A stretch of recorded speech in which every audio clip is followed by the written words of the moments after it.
London on the 8th of May 1945 as huge crowds gathered outside Buckingham Palace to celebrate victory in Europe. Tonight we bring you a special BBC London programme as the capital commemorates the 80th anniversary of VE Day.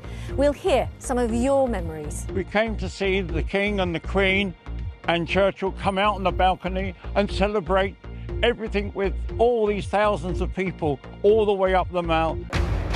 And many memories being shared here in Swanley at one of a number of events that are going on across the capital today in recognition of 8 decades since VE Day. And this evening, bells will ring out from cathedrals, churches and civic buildings across London and across the country as a collective sound of thanksgiving. And VE Day celebrations continue into the night with a concert at Horse Guards Parade.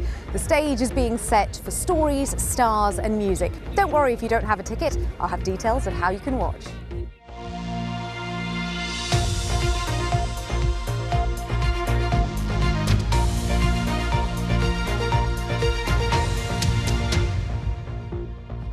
A very warm welcome to you on the anniversary of VE Day. Exactly 80 years ago, London was at the heart of national celebrations, marking the end of fighting in Europe.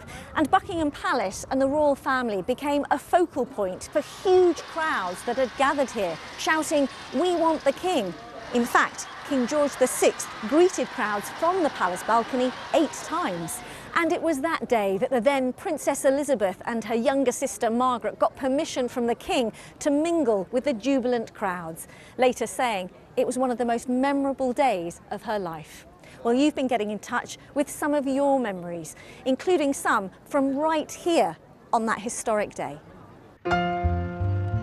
I was here on VE Day with my mum and dad and my older brother, and we came to see the King and the Queen and Churchill come out on the balcony and celebrate everything with all these thousands of people all the way up the Mall and singing, dancing and just having a great time at the end of the war. My mum, Gwen Tucker, celebrated VE Day in Fleet Street. She was 17 and did talk about the atmosphere and how ecstatic everyone was and the feeling of liberation and the hope of better things to come. One of my best memories, of course, when we had a street party on the 8th of May. And I remember, because it was my birthday, I stood on a chair and they all sang happy birthday and I got extra helping with jelly.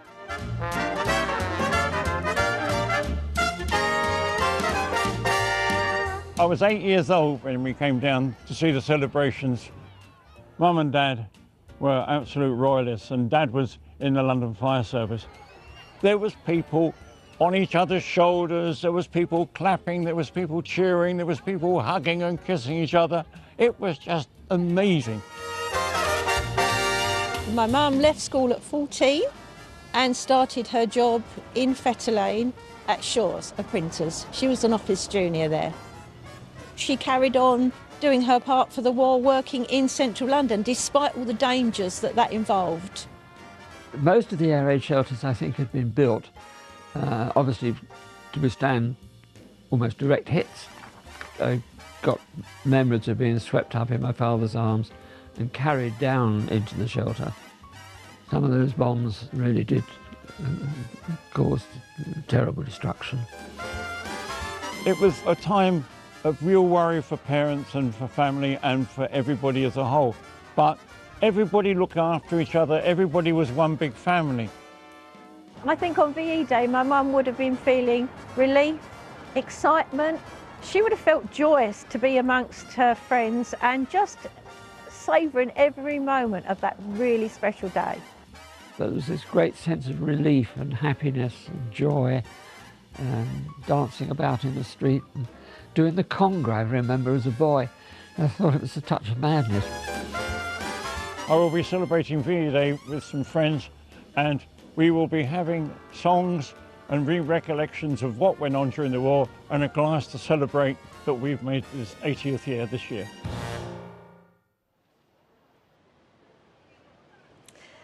some of your memories, and it has been such a privilege to receive them, so thank you so much. And you can see more on our website.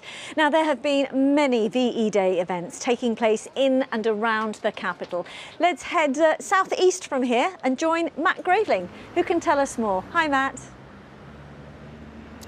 Hi there, Riz. Yes, welcome to Swanley. As you say, events going on right across our region today. Here in Swanley, we had a very special tea party around about 2 p.m. We'll talk about that in a moment, but first, let's bring you some other pictures, shall we? How about the D-Day darlings who were singing for anyone going through St Pancras Station a little bit earlier, singing all of those songs from the 1940s we've been hearing across the BBC today.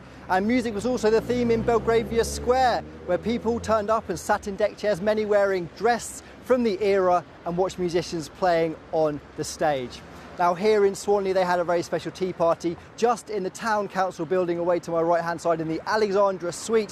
100 people, I was told, tickets sold out very quickly. We're eating and drinking and celebrating. But I also spoke to a veteran. I had the honour of speaking to him about his memories of the war and why for him he would be celebrating, but today was also very bittersweet.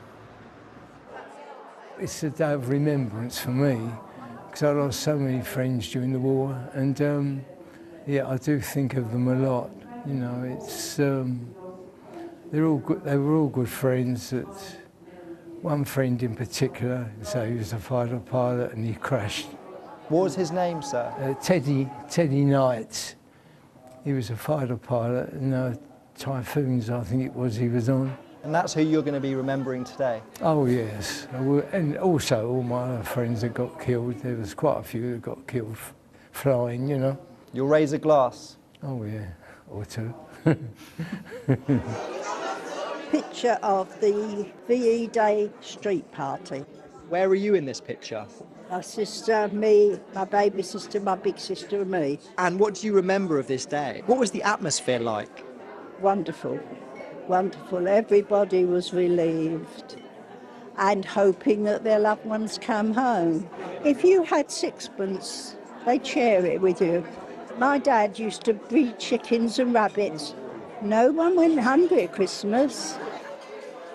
About 100 people in attendance today. We will be doing a beacon lighting as per the King's request later on today, and there'll be poetry, wartime poetry, music and traditional fish and chips on offer as well for everyone in attendance. Well, that beacon will be lit around 8 p.m. today, and there will be music, poetry and, as you heard, fish and chips, so what's not to love? Here, a beautiful, beautiful bench has been placed in St Mary the Virgin's Church in Swanley. As you can see, helmets being thrown in the air, just capturing a moment on that day, the 8th of the 5th, 1945, 80 years ago today. But as you heard there from Warrant Officer Len Spratz, he is also going to be thinking a lot about other people who lost their life. So while for many, they're going to be celebrating tonight, also spare a moment for some of the names listed on memorials around the region. Yeah, bittersweet, as you say. Thanks, Matt, in Swanley there, and what an honour to hear from Len too.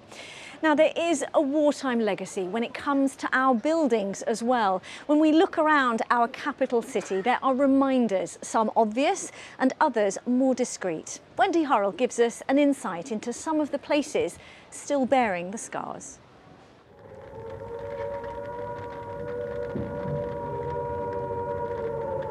Sirens and flames night after night when the Blitz began in London in 1940. Never since the Great Fire of 1666 has such a roaring furnace swept through our capital.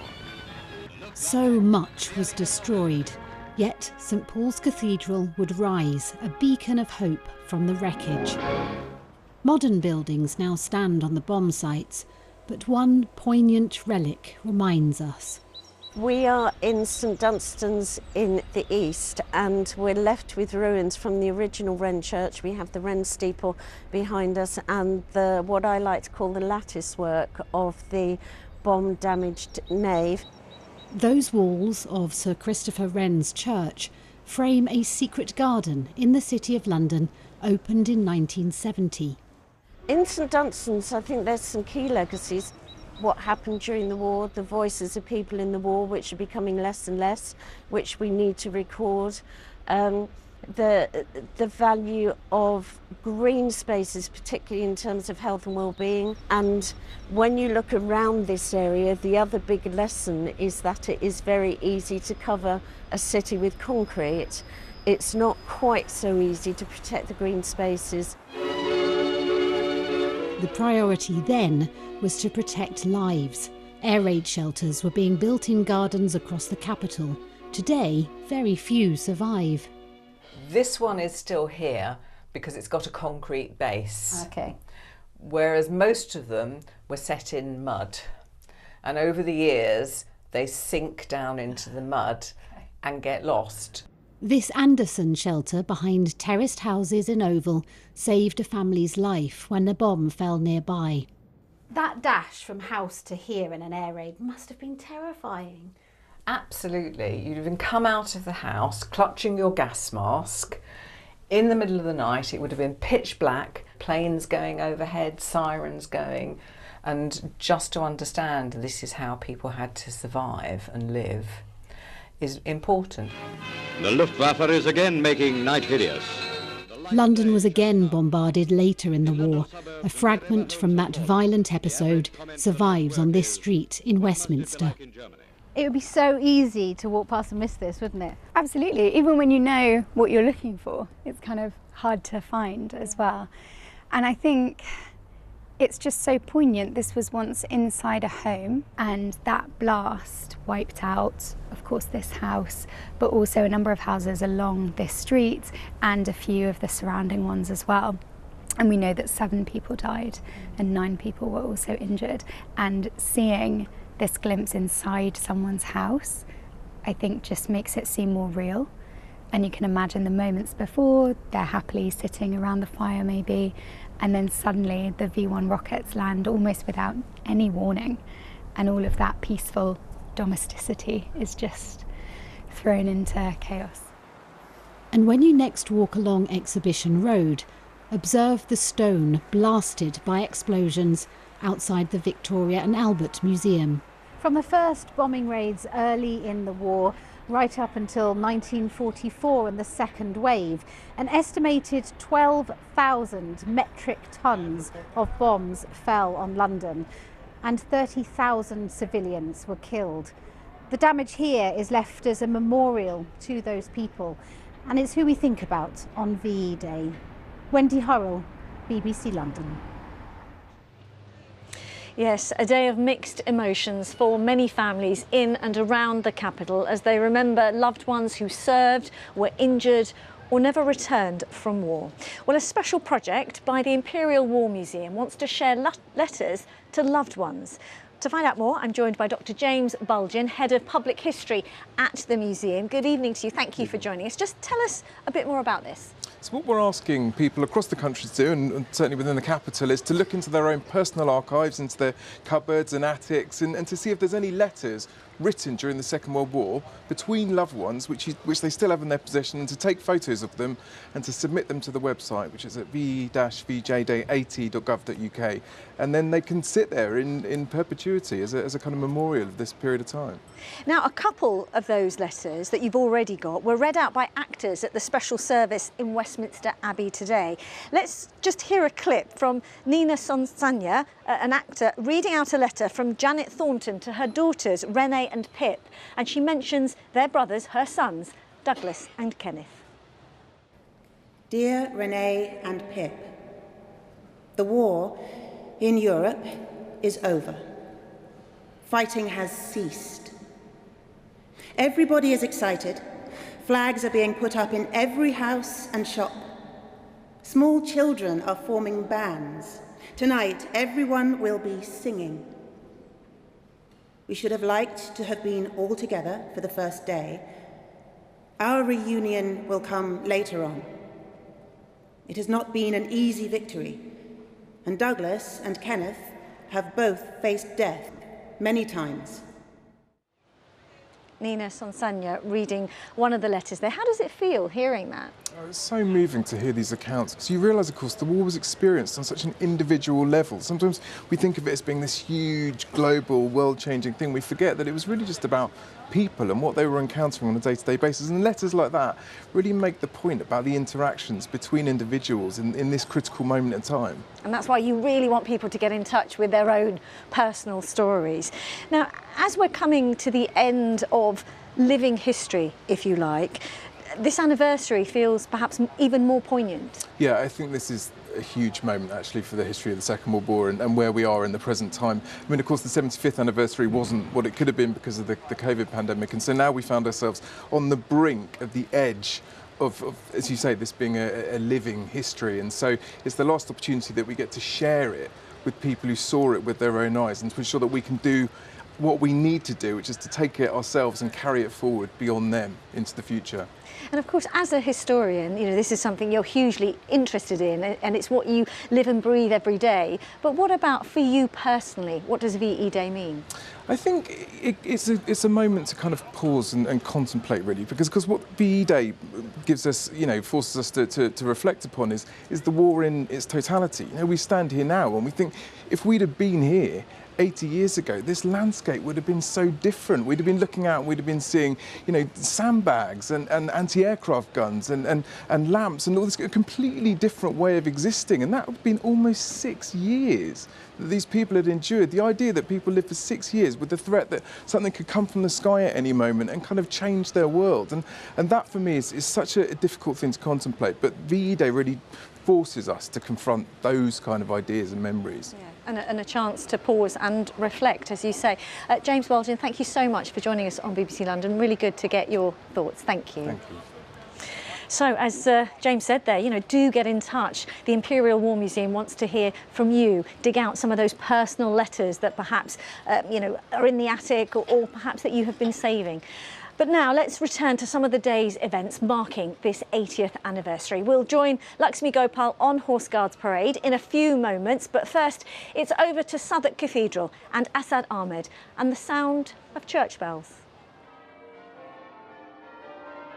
Yeah, that's right, Riz. You can hear the church bells ringing here at Southwark Cathedral as they did 80 years ago today. These bells started ringing here tonight at around 6:30. They'll continue to do so for an hour until 7:30. But this isn't the only place where it's happening. Up and down across the city of London, across the country, churches, cathedrals, civic centres, they're all ringing their bells. A short distance from where I'm standing at St Paul's Cathedral, just across the River Thames, they're ringing their bells too, which means wherever you are in central London this evening, you're only a short distance away from hearing what I'm hearing now. And it's something very poignant about that 8 years on from VE Day. Well, a little bit earlier, I was inside speaking to the Reverend Canon Catherine Fleming, and I asked her why it was so significant to hear the bells tonight. Well, bells have always been part of marking great national events, and they rang out to celebrate the victory in Europe 80 years ago. They rang out again when the war ended. So it's part of a noble tradition, and it's just saying we are remembering as a place, and we want the world to know that we're remembering because it really matters.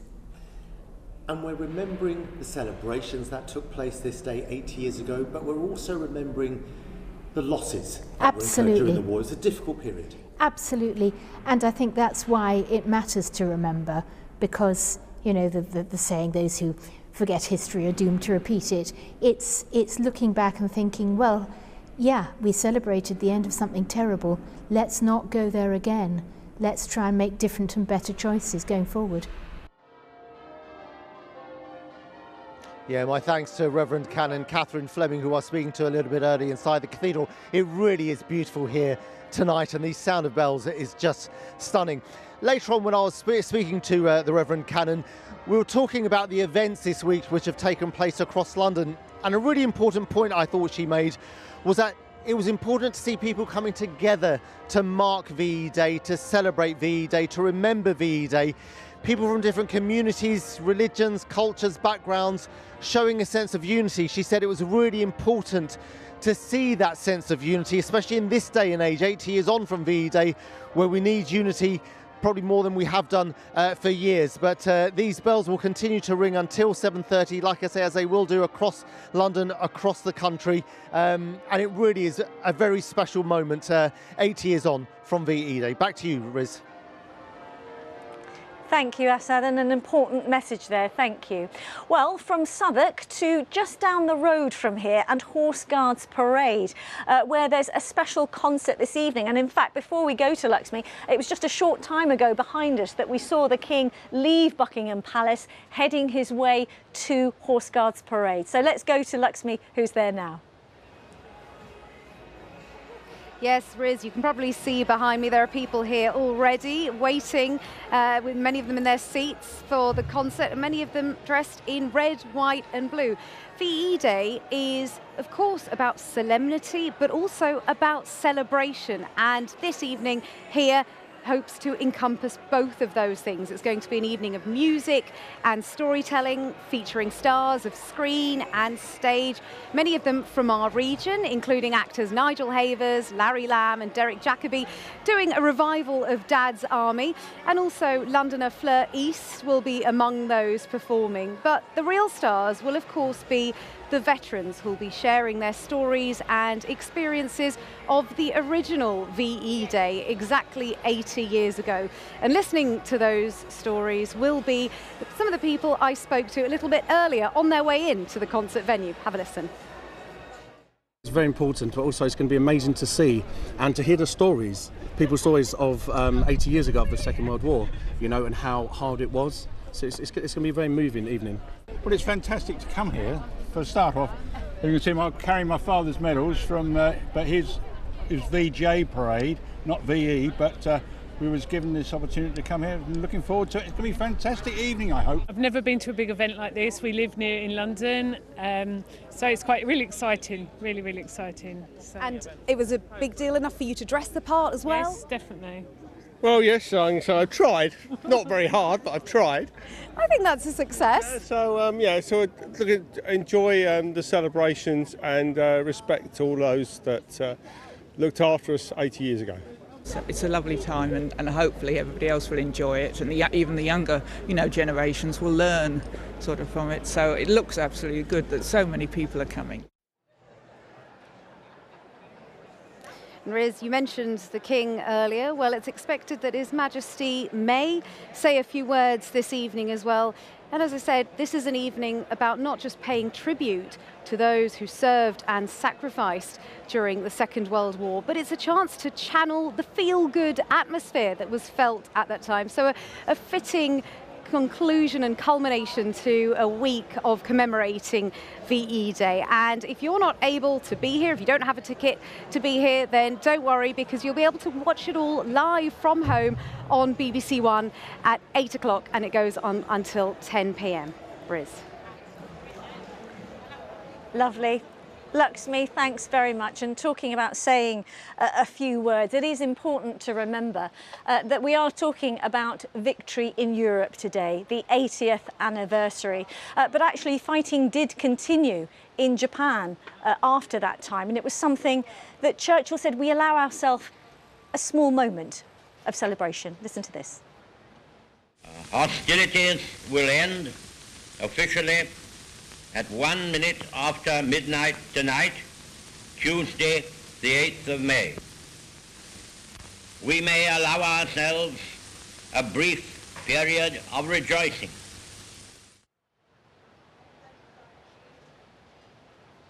The words of Churchill there, and there have been many poignant moments today, and I'm sure everyone, whether they served at home or they had families who served abroad, will be sort of reflecting and pausing and remembering loved ones. But I'm going to pause for a moment now, because we're going to turn to the weather. It's been a lovely and bright day in London for today's events, but let's get a check on the weather with Darren Bett in the studio. And Darren, set to get warmer, I gather. Absolutely right, Riz. It was chilly enough to need a jacket today, but you probably won't need one tomorrow, because tomorrow is going to be a warmer day, and that's mainly because there's going to be more sunshine than we had today, and it continues to warm up over the next few days. Now, this was the scene earlier on today in London across the river. We had the cloud around, much more cloud, which kept the temperatures a bit lower. That cloud has been coming and going. If anything, it's going to be going, though, during this evening, so we'll see more sunshine to end the day. And then for a good part of the night, we'll have clear skies. As we head towards the early hours, we're likely to find some of this misty low cloud arriving. And by the end of the night, it could be a little cool out there. Temperatures will be down as low as 3 or 4 degrees. But heading into tomorrow, and that misty start won't last long at all. The sun soon gets through that, and there'll be a lot of sunshine around tomorrow. There may be a little bit of fair weather cloud. That's more likely to the west of London, and that breeze will tend to push that away. So sunnier skies tomorrow, a light wind again, and temperatures are going to be higher than today, getting up to a very pleasant 19, possibly even 20 degrees. Now, eventually, we'll need to keep an eye on this area of low pressure moving northwards from Spain and Portugal. But at the moment, it's high pressure that's sitting over much of the UK, certainly across the southeast, and that's keeping it dry and fine. It won't be such a cool start, I think, on Saturday morning. There'll be a lot of sunshine again, little or no cloud around. We'll have that gentle easterly breeze, and it's because we've got an easterly breeze, so less of a sea track, that those temperatures are continuing to rise. And we're looking at 22 degrees, I think, for many places heading into Saturday. Now, I mentioned this low pressure here. That is going to push its way closer towards the UK. And whilst it's not really going to have an impact on us on Sunday, coming into Monday, there is the chance of seeing more cloud and maybe a bit of rain. That rain at the moment looks more likely to be to the south of London. And then after that, high pressure is going to build back in again. So essentially, it is a dry outlook. Plenty of sunshine. It's going to be a warm outlook as well. Temperatures well above average for this time of the year, getting up to 22 or 23 degrees for many of us. Back to you, Riz. Gosh, thank you, Darren. And that is all from us here outside Buckingham Palace, which became a focal point on that historic day 80 years ago. Today has been about remembrance, commemorations and celebrations, but it's also a reminder, still relevant today, about the cost of war and the fragility of peace. There's more on VE Day and, of course, that news of the new Pope on BBC News Online. Thanks for watching and being with us on this significant day. We leave you with some of the pictures from this week marking a poignant anniversary. Take care. Bye-bye.